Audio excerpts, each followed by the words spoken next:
Hello and welcome to the Client Experience Revolution podcast. I'm your host, Raya Gonzalez, and I am super excited to welcome back Dee Fretwell to the podcast. Woohoo! Welcome back, Dee. Hey. We are talking about the mapped millions today, and that sounds fun. I want a treasure map with a big X on the map so I can just walk over there and pick up those millions. And Dee writes those maps for a living. Yes, that's right.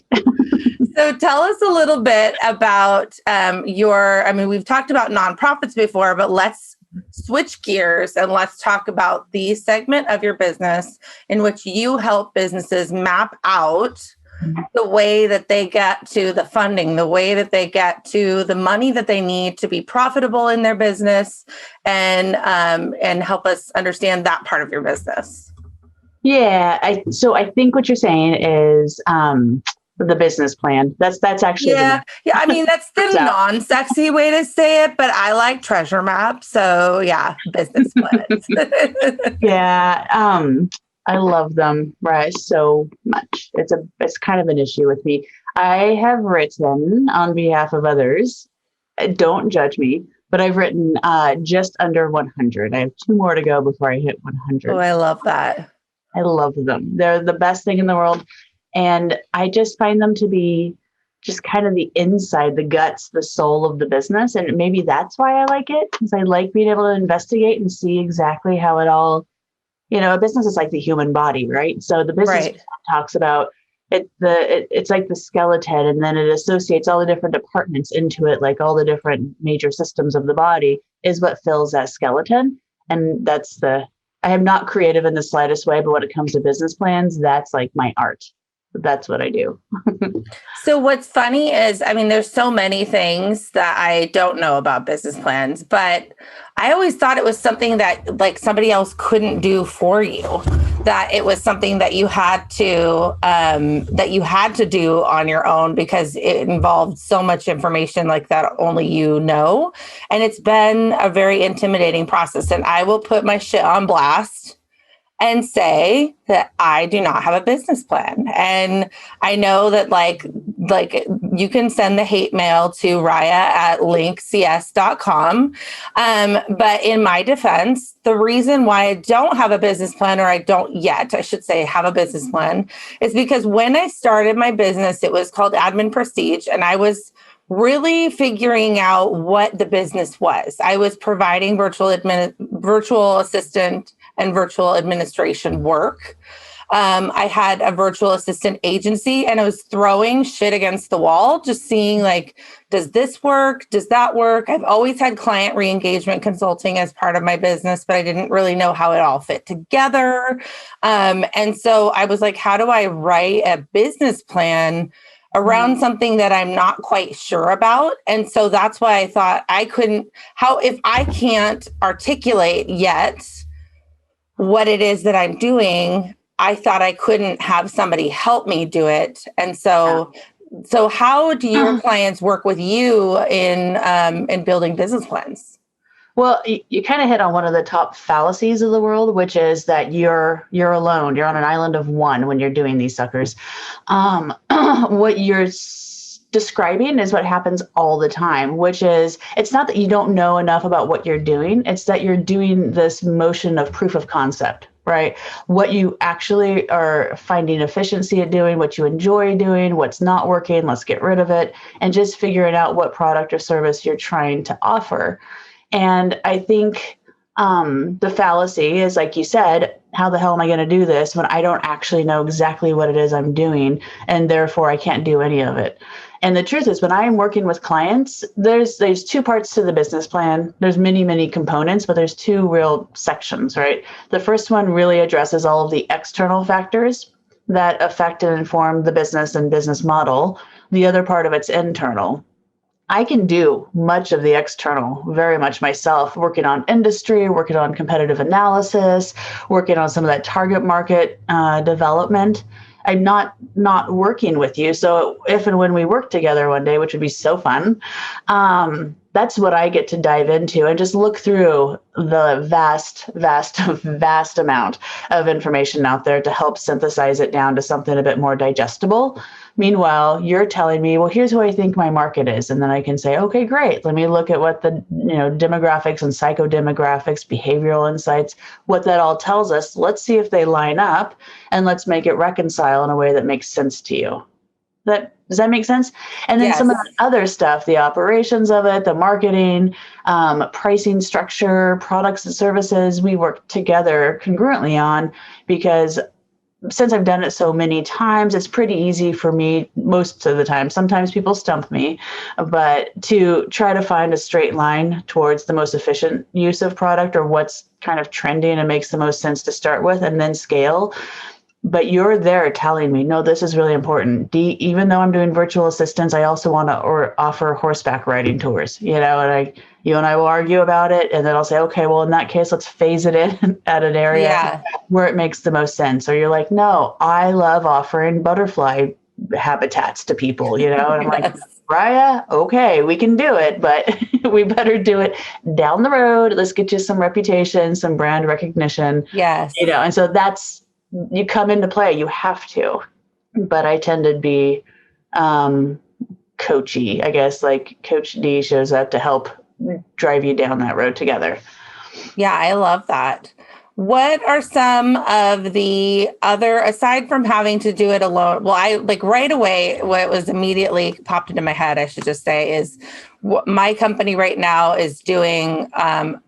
We hired a consultant to do marketing, like a marketing overhaul. And so some of these things are coming up in the marketing overhaul. We're having to do, research on key opinion leaders and who are our competitors or perceived competitors, and what are they talking about, and who are our strategic partners, and like really thinking about this stuff. And I'm like thinking, damn, if I had a business plan, this would be a lot freaking easier. And I never even thought of using or the application of a business plan for marketing purposes. But let's list out some of the areas that you could use a business plan that you might not think, aside from marketing, what are some of the other things that you would use a business plan for? Well, I mean, you can probably attest a little bit to this. A lot of people say, okay, here's what I want to do. I'm going to just use you as an example. I'm going to bring in virtual assistants to other organizations to support their operations or whatever it is they need them for. And we're going to charge $13,000 an hour. And then you say, and that's great. We've got, I know there's at least 300,000 businesses across the US that are remote that could probably utilize these customers. So that's my market. And I feel the price is going to work. As we start working through the business plan and we start adding in all the expenses, the salaries, the liability insurances, all that little stuff that just adds up very quickly, you might realize that you're overcharging, you're undercharging, because you start looking at forecasted profit and loss statements, and you start looking at, what it looks like for years 2, 3, and 4, realizing and uncovering really, oh God, I'm actually losing a bunch of money if I go this route. I better find different products, better products, scalable products. I should charge more or I should charge less. Oh, as I went through this plan, I realized that my marketing costs were going to be a lot more than I realized. I had no idea that production was going to cost me this much. Whatever it is, it just helps you suss out all of the primary ingredients to the recipe of this business plan on the map. And it ends up fleshing out just how, on paper, your proof of concept works, right? Because the next step for you is to also be playing along and doing some choose your own adventure and applying this proof of concept in real life. Does this actually work? It sounds dreamy, but does it actually work? And you went, just like a billion other people, the reverse direction. I'm going to see what works, and then we're going to talk all about it. Yes. And so in that case, now you're kind of, leading the charge, uninformed, but experienced. You're an extraordinarily experienced, intelligent human. So you're walking the steps, but now you're saying, dang, I wish I would have known some of this beforehand. Yes. And Saved that's myself a lot of heartache. Well, it and would I have think, saved you informed heartache, right? yes. Because the idea that you have a business plan. And I say this, I make all of my clients kind of repeat after me. A business plan is not a guarantee of Yeah, success. that's true. And I have some people who do a business plan before they even start the business, because it's a lot cheaper to spend 3 to 5 to 8 grand on a business plan than it is to lose 20, 30, $100,000 of investment. Yeah. And so we can look at that and go, oh, if I do this plan, I just had one last year. If I do this plan, I have to make sure I offer this, this, and this. And I just don't want to. I want to be able to do it differently. So I'm going to go raise money in a different way. So I'm not beholden to having that recurring income. Yeah. What would you say to, or do you think this? I'm sure the answer is yes, but I'm just thinking for people who are consultants or coaches where their product or service is a little bit more nebulous in results. Mm-hmm. Does a business plan help them figure out pricing? Or is that still more like, just what the market will hold type thing? Like where, because I see a lot of people who start out and then they like they just pick a number. And then if it was like too easy, then they like raise their prices. You know what I mean? Like, how does a business plan help inform them on what to charge when there's not the same expense levels underneath? It's based off of, their knowledge. Yeah, there's for the nerdy types, there's some really cool tools out there just to look and see where the industry is as a whole across the nation. It's a domestic thing, right? So it's whatever the US is trending as for this industry. It tells you about everything. It tells you about current pricing structures, the elasticity in the market for demand. It tells you about the maturity levels. It tells you about the economic scaling and growth of it and where it's looking at in a trajectory of, I think we're at 2018 to 2025 right now. So that helps kind of inform if you're in the general ballpark. But you're right. Some people are like, it says $15 an hour.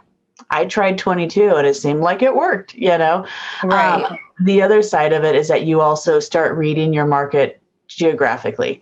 So even though you might see a national trend, I mean, the federal minimum wage right now is still $7.80 or something. However, we know on the West Coast, we have different levels of much higher minimum wage just because of a regional, affectation. And it's the same thing, right? So I know I can sell a Toyota or Subaru for a heck of a lot more here in Southern Oregon than I could if I was in Iowa, Right. right?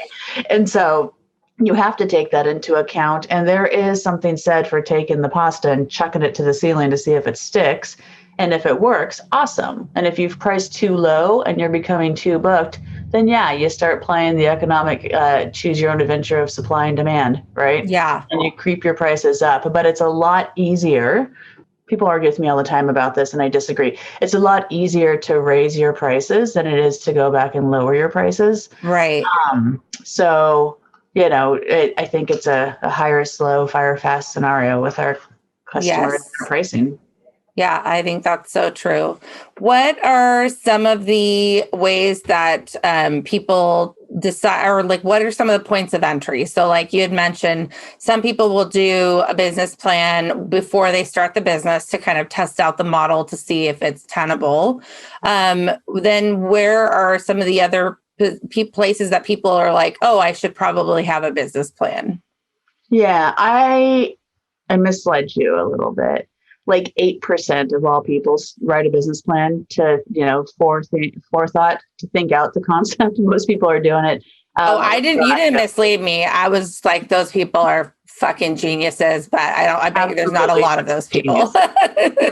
There's not very many that show up and say, hey, is there any way? Instead, they're like, oh shit, I really need to grow my business or I need funding. Most of the time, 90% of the time, it's because they're looking for investors or bank funding. Got it. That's another famous fallacy that I love to address, which is that business plans, you only really need one if you need funding. Right. And that's shit. If anything, the business plan that you need for funding isn't so much a plan as it is a strategic action plan towards funding and towards development or growth. A business plan is even more, and you can bring it to the funding session when you meet with whomever. It'll probably work really, really nicely because I don't do fluff and buff business plans, which is the other one. Another fallacy that I love, that business plans can be 3 to 5 pages. It's no big deal. Just kick it out so I can take it to the bank. Mine are all 35 to 60 pages long. They're extremely comprehensive. And it's a true active, it's a relationship. Your significant other becomes your business plan for a while. Mm-hmm. We make love to the business plan and really give it the attention it deserves, because this is the backbone and the future of your business. So I love that. I love that. What are some other things that people think a business plan is? And maybe we should even dive into like, what are some of the parts and pieces of a business plan? So people understand, like, not only, like the misconceptions behind it, but like what's in a good business plan. Let's say it that way, because I know that like the mission statement and the fluffy values and the things that are like important, and those things are in there usually, but like what does a good business plan actually entail? yeah, I'll try to be thorough. Okay, let me think of the obvious ones. So the obvious like components would be industry analysis, competitive analysis, looking at your competitors and what shares of the market they currently hold, and where their strengths, weaknesses are compared to where you think you're going to bring your best assets or key strengths. What did I say? That the target market analysis, really looking at, your regional and national target markets and demographics, behavioral insights, psychodemographics, that sort of thing. We jump into your strategy, whether it's going to be a broad differentiation or maybe it's some other version of a pricing structure that is really a strong strategy to start with. We jump into the basic guts of it, which is like your operations. Who's your staff? What's your customer pipeline look like? What happens with your marketing plan? And not, I plan on using social media and I'm going to have a podcast and I'm going to have a website. It's like we're going to develop a calendar, like an actual annual calendar that shows, categories of actionables for your marketing and when they happen each month, so that you can see visually and financially how much it's really going to impact you. We talk about our exit strategy. One of my favorite things to do in a business plan when you're starting a business is to talk about how you plan on getting out of that sucker. We really analyze our financials and talk about our financial assumptions, because there's all these assumptions that we have that people who have no idea what we're doing even can possibly grasp or grok, right? So we need to put it on paper. And then some other various nerdy things that go into it as well. And it can sound like it's too much. It can sound like it's too thought out or too thorough, but it's really not. This is what a map is, right? Yeah. If we're playing Legend of Zelda, we don't get it done in a day. It takes a little time. It takes commitment. It takes strategy and energy, and it's an actual path to the end. So well, there's little mini adventures and battles along the way, right? I mean, there's different components to this journey where you have to evaluate the situation, see what resources are available for that situation, and what does success in that situation look like. Exactly. And it's not that hard. I mean, there's you said like, oh, I thought I had to do it all myself, but I have a lot of folks who show up and say, I need this plan. Here's what I plan on doing. See you in a month. And it's like, no. You also can't just hire someone to do it all. Like, you're there right next to me.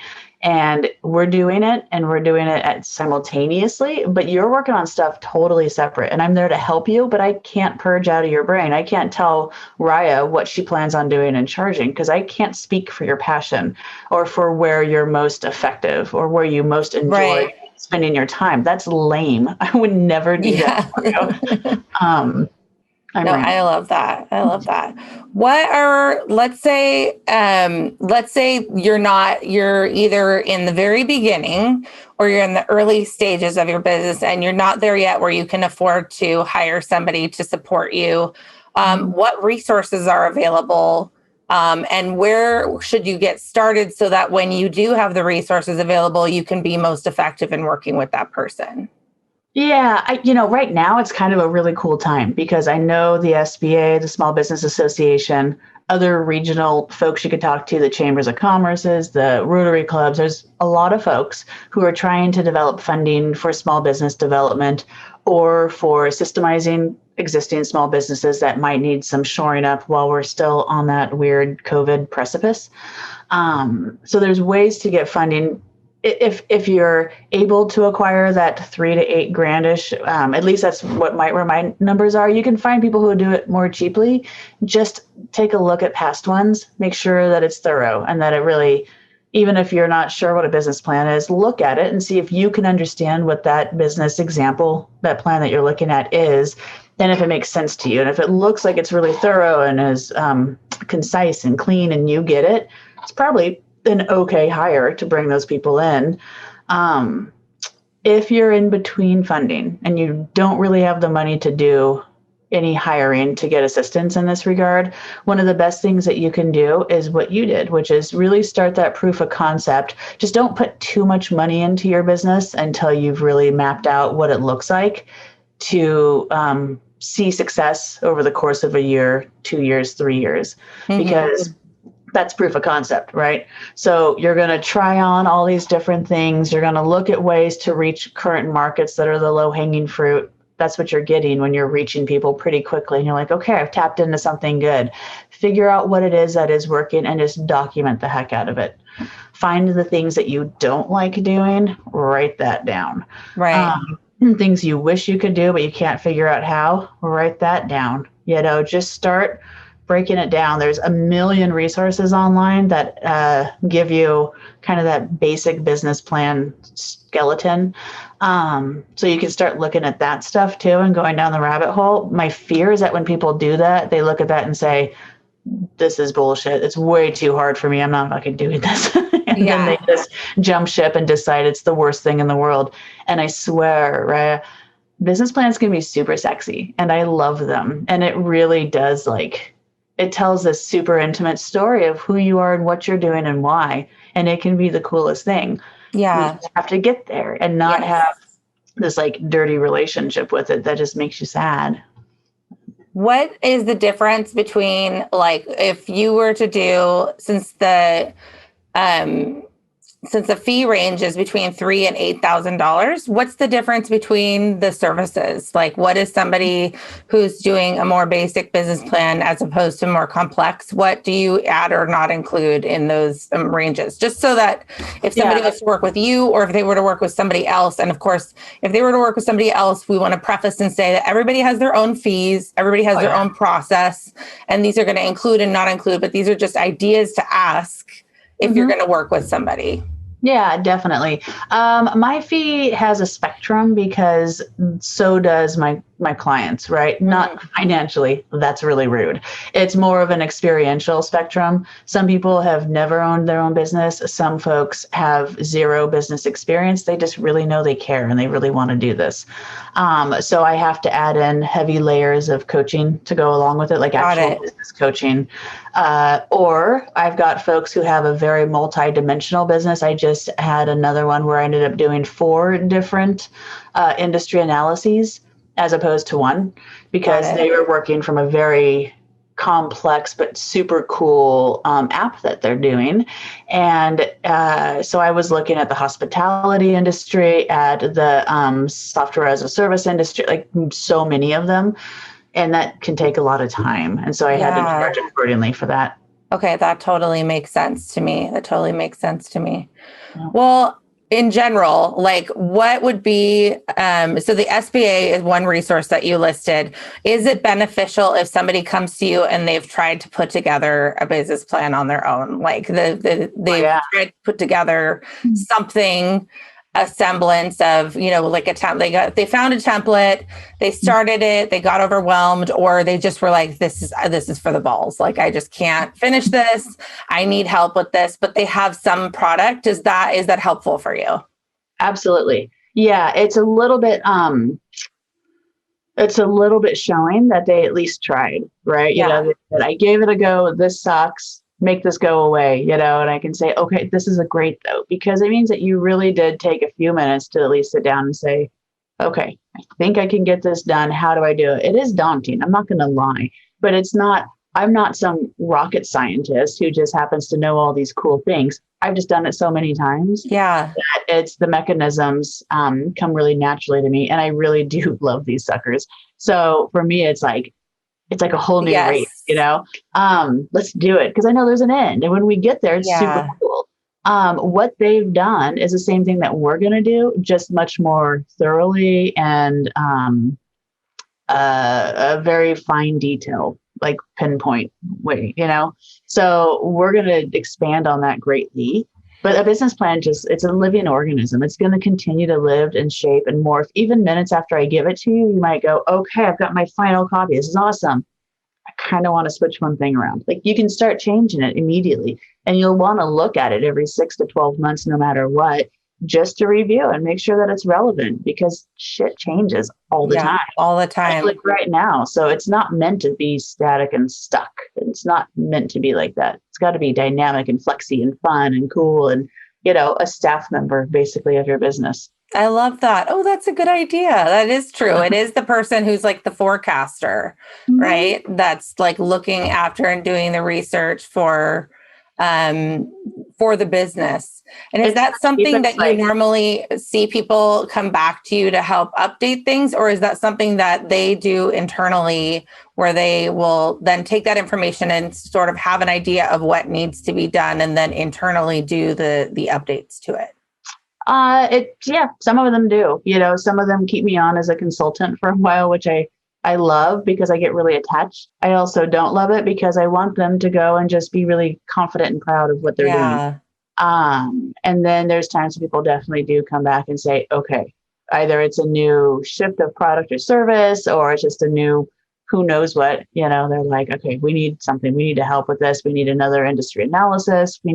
So it's almost rarely is it, let's review the business plan and see what's changed. Right. We come back inspired going, okay, new stuff. Let's go. New direction, new addition. Yeah. Okay, cool. I love that. Well, if somebody was to think about this and not be intimidated, because that's the whole point of why we're doing this. That's the whole reason why I'm putting my shit on blast here, people, is because number one, I know I'm not alone. I know there's a lot of people who are nervous about business plans or feel like if they don't have a business plan, and I've even heard it, I've had people on my podcast and I'm like, I'm going to be real quiet right now because they're like, if you don't have a business plan, you don't have a real business. And I just want to say like, that's not true. It's not, there's a lack of understanding and there's also an intimidation of what you don't know sometimes. And some people get thrown into business. Not everybody has the luxury of like having a concept and then doing a minimum viable product. Some people have to make a buck like tomorrow. So we have to like figure this out along the way. And then if you don't have a full understanding of how it can help you, it feels intimidating and it feels like, and you also feel like I have to allocate so much of my time. So why would I take time out to work on a document that feels static? Yep. That I don't know how it's going to help me. And so I felt like it was really important to bring you on to say, not only is this not a static document, not only is this not something that should be afraid of, but it is sexy, it is fun, it is something that helps you get funding and also helps you have direction. Like it makes me actually excited because we are doing all this research as a company right now in, because we did branding, marketing, and SEO research. So we had to do a lot of the things that are components of this. So I can actually come to the business plan either on my own or with help. And I have a lot of information that I can say, okay, here, plop all this information. Can we put this together in an organized way that looks like I'm also like a total whore for a report that has lots of color and cool information in it? Like I'm all about that. You know what I mean? Like, but that's usable, that you can say, okay, so why am I not getting, why are these leads not working? Let's look at the plan. Like what are my competitors doing? That's different. Or why am I overpricing myself? Or like that's the thing too, is like they always say like, don't undercharge. Well, but what if you're pricing yourself out and people aren't selecting you because you're confident, go you, but no one wants to pay what you're charging. And so you have to be realistic about what is an appropriate charge based on the market and the amount that people, where does the intersection of people willing to pay meet your product? Yeah. And then you can, as you establish more relationship there, go from Exactly. there. You know what I Well, mean? and that's like one of the things that comes out of that competitive analysis. Like, that's exactly what you see is like they have all these attributes. The product or the service has all of this customer appeal to it for whatever reason.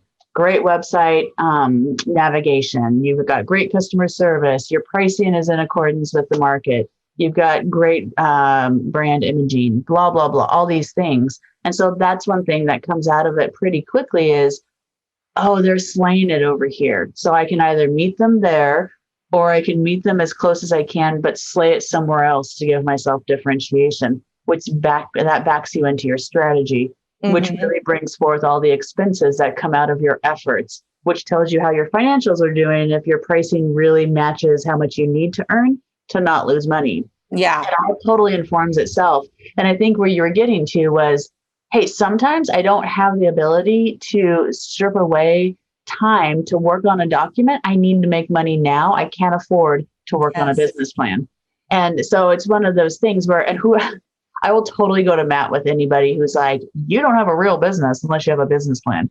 We all know that's bullshit. Yeah. Like I said, 90% of the people who are out there working probably don't have a business plan, but it's a step up, right? It's a chance to start systemizing yourself in a way where you feel especially informed. It gives you the chance to be able to really be able to monitor and audit what's going on in your business because now you really know what you're expecting and what you want. It gives you the ability to have more control and more oversight over the actions that are happening. And hiring somebody like myself or anyone else, hopefully, should eliminate about half of a plan's worth of work for you. I should be Right. bringing into you, 15, 20, 22 pages worth of material that's just done. So you can always review the industry. You can go back and see who in your competitive market was doing better at what. You should be able to look at your target and market analysis and be able to see some of that while you're thinking about all the other shit you're thinking about, which is running a business and writing the other part of the plan that I'm helping you write, it is work. It's It a is lot of work. work and it's But I okay think though. it brings confidence too. I mean, that's the thing too, is if you know your position in your market, you know what's happening around you, you have a full view of what you bring to the table and how much it actually costs you to bring that to the table. You come to the table more correct. You know what I mean? Like when I first started offering the virtual assistant matchmaking, I was very timid about it because I didn't have I had a handful of clients and they were very happy. And so people were like, you charge what? And then I'm like, I'm sorry. You know what I mean? Like, and then now I'm like, yeah. And it's a lot of labor. Like there's a lot. And then I'll tell them like, here's the website that I use. I would encourage you, go ahead, sign up on the website, try it for like 2 or 3 weeks and then come back and let's have a meeting in about a month. Yep. And then we can talk about the services that I provide because they don't want to do all of the work that's involved. It's very labor intensive. That's why I have that service because it is labor intensive, but we have a system. Yep. So I have a confidence level with time and research behind what I'm offering, which is not rocket science. A lot of what we do is not rocket science. We just have a system that makes it easier, and we have an interest in it that propels us towards that. But it's having that information that is the map to millions. That is the map to the funding, or the map to earning more money, or the map to just confidently presenting what it is that you are in business doing. You have your own map. We just have to put it down on. I know. I'm actually kind of excited about it because we've been doing, like, I didn't realize, but we've been doing a lot of the research and a lot of the information that we just need to put it in one place and fill out some of the other things. So Exactly. So if somebody doesn't have a business plan and today they want to get started and they want to do like 1 or 2 things that would be on their homework list, what are 1 or 2 actionable items that somebody could do today that would get them in the step towards moving in that direction? I would say start with is it the 4 W's and an H? The who, what, when, where, why, and how. Mm-hmm. However many letters they are of what. Tell me who you are and what you're doing, right? Tell me why you're doing it. Like, what is the mission here? And something I want to say before I forget really quick. This is not just for profits. Nonprofits need a business plan too. So we're not letting them off the hook. We're Right. just speaking to the for-profits more so. So write down the thing that you really want to accomplish. What is your product or service? Be really specific. If you're going to open a nail salon, tell me about that. Are you going to offer pedis and manicures? Are you going to offer acrylics and just doing the regular? Are you going to do gel? Are you going to offer facials? Are you going to, whatever it is, be specific as best you can. That in itself can sometimes eat people's brains up because they don't know for sure exactly what they want to do. And that doesn't matter. Pick the things you think you really want. What are your non-negotiables? And start there. And then tell me what your prices are. And if you can get to that point pretty comfortably and easily, the next thing I would ask you is, awesome, who are you speaking to in your marketing? Who is your target market? And tell me why. Because sometimes we hear people saying, oh my God, I'm totally going to market to the millennials because they love what I do. I'm watching them eat it up all over the US. It's the best. And then we look regionally and you're like, cool, but you're in a retirement market. You don't really have a bunch of millennials. So now what do we do to accommodate that? Right? Because where you really want to be is probably in San Francisco or Seattle, not in Roseburg, Oregon, or something like that, where you're going, okay, let's shift and mutate to reconcile both something you really want to do and something the market really wants. Yeah, no, that's awesome. That's awesome. And as you know, because you are an alum, the last question that I always ask is, what is the best piece of advice that you have for our audience? And you've given the best piece of advice, but what's something else that has really stuck with you that really has made an impact in your life that you could share with us from your perspective? I think in this case, pick something that you give a shit about. Yeah. Don't do something that just because it's easier, it comes easy to you, but you kind of don't care about it. Find the passion, and it doesn't have to be your passion, doesn't have to be your work, but it does have to spark something inside of you that wouldn't exist otherwise. So do the things that you give a shit about. I love that. I do love that. Well, this has been highly educational, and I dare anyone to say that business plans are boring after this podcast. If you are interested in learning more about working with Dee on your business plan, please read the show notes, get in contact with Dee. I think we'll also include some resources to the Small Business Administration, and I'll see what else I can cook up to help give resources that are accessible to everybody in the show notes. And I'm looking forward to taking all this information that we've been working on and putting together something more solid for Link Consulting Solutions. Feel free to keep me accountable by checking in on the Facebook group or on the YouTube channel. And we thank you so much for joining us for another episode of the Client Experience Revolution podcast. I am your non-business plan holding host, Raya Gonzalez, but I will be soon to changing that, and we will see you next time.